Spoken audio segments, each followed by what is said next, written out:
The third voyage of Sindbad the sailor.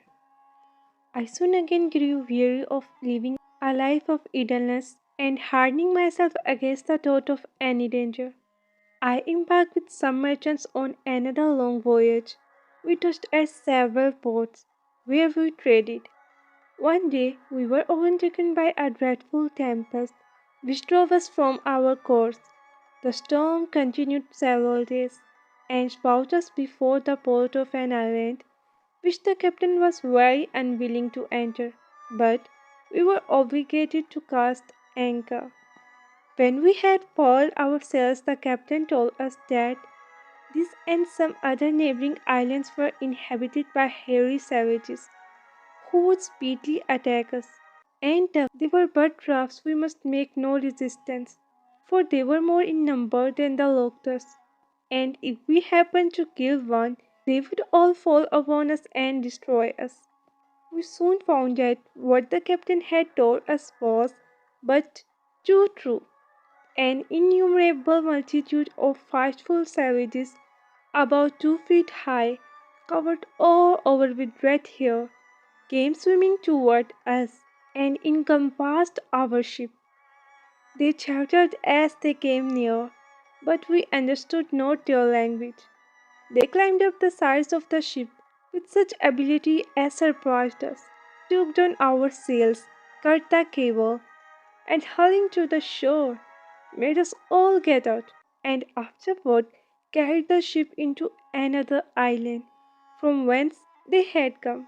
As we advanced, we perceived at a distance a vast pile of building, and made toward it. We found it to be a palace, very lofty, with a gate of ebony of 2 leaves, which we opened. We saw before us a large apartment with a porch, having on one side a heap of human bones, and on the other a vast number of roasting spits.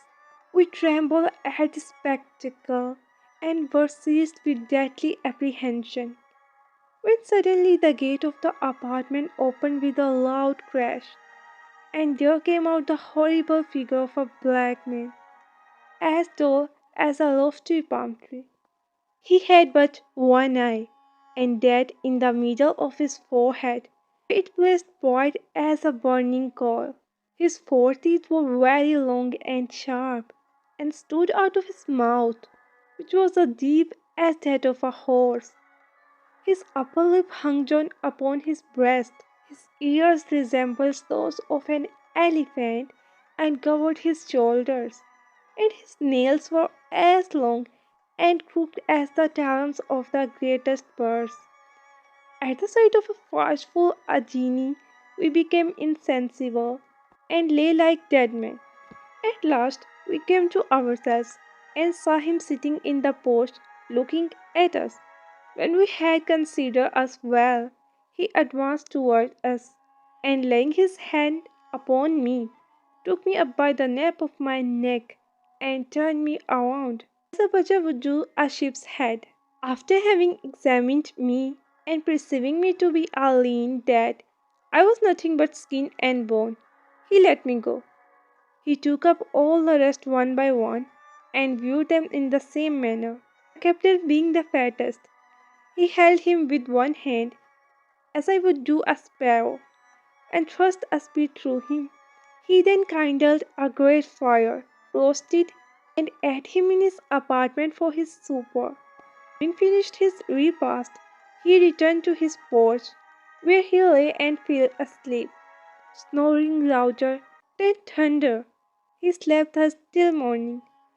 As for ourselves, it was not possible for us to enjoy any rest, so that we passed the night in the most painful apprehension that can be imagined. When day appeared, the giant awoke, got up, went out, and left us in the palace. The next night we determined to revenge ourselves on the brutish giant, and did so in the following manner.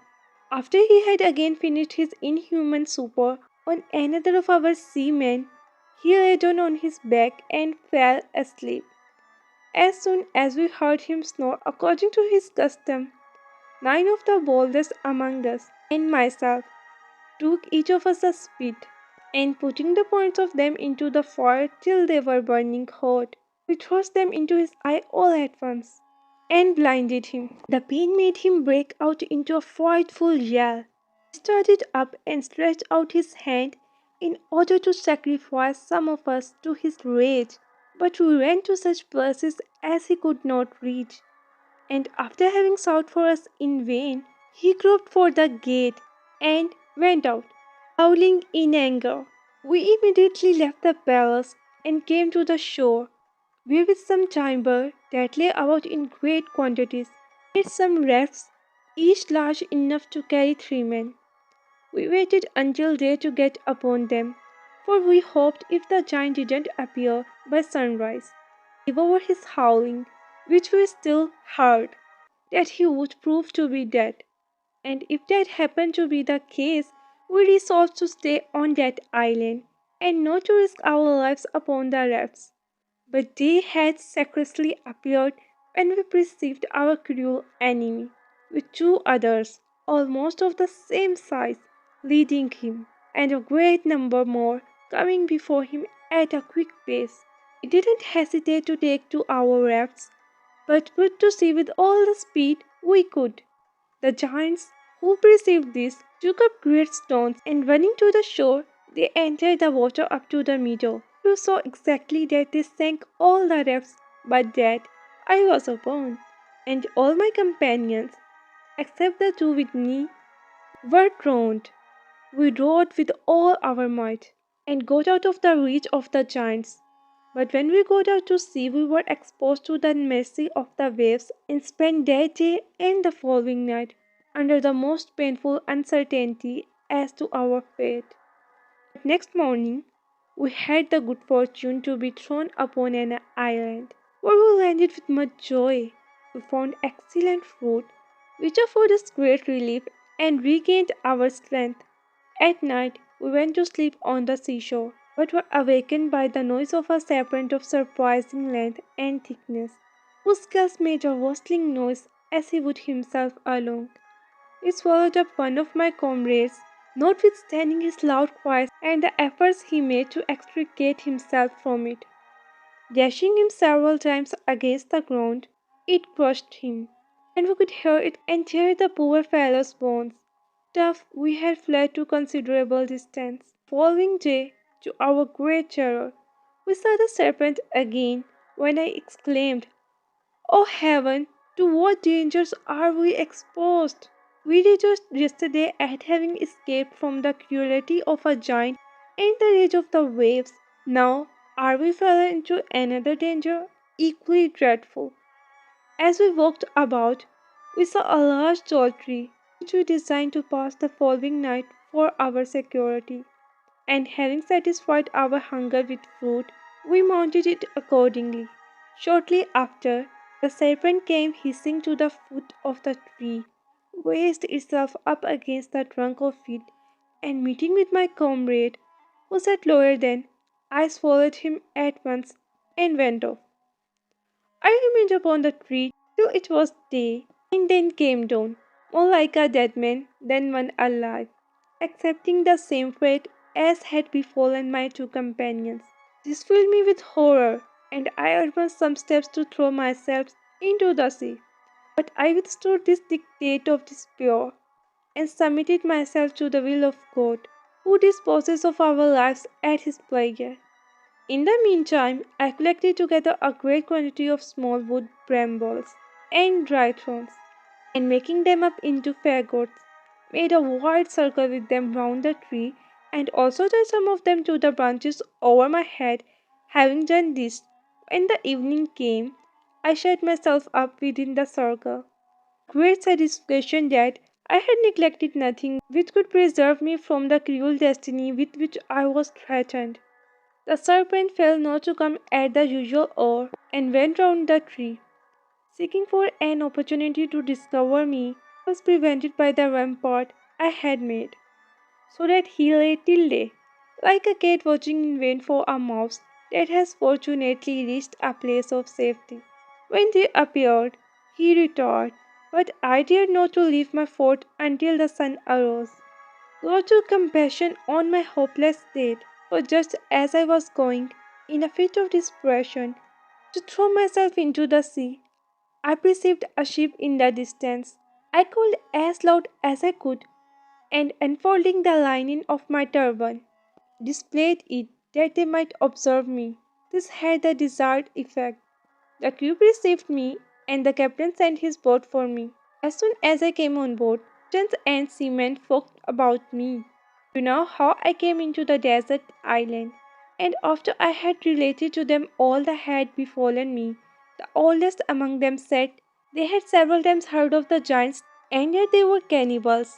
And as to the serpents, they added that there were abundant in the island, that they hid themselves by day, and came abroad by night. After having testified their joy at my escaping so many dangers, they brought me the best of their provisions, and took me before the captain, who, seeing that I was in rags, gave me one of his own swords. Looking steadfastly upon him, I knew him to be the person who, on my second voyage, had left me in the island where I fell asleep, and had sailed without me or without sending to seek for me. I was not surprised that he, believing me to be dead, didn't recognize me. Captain, said I, look at me, and you know that I am Sindbad, whom you left in that desert island. The captain, having considered me attentively, recognized me.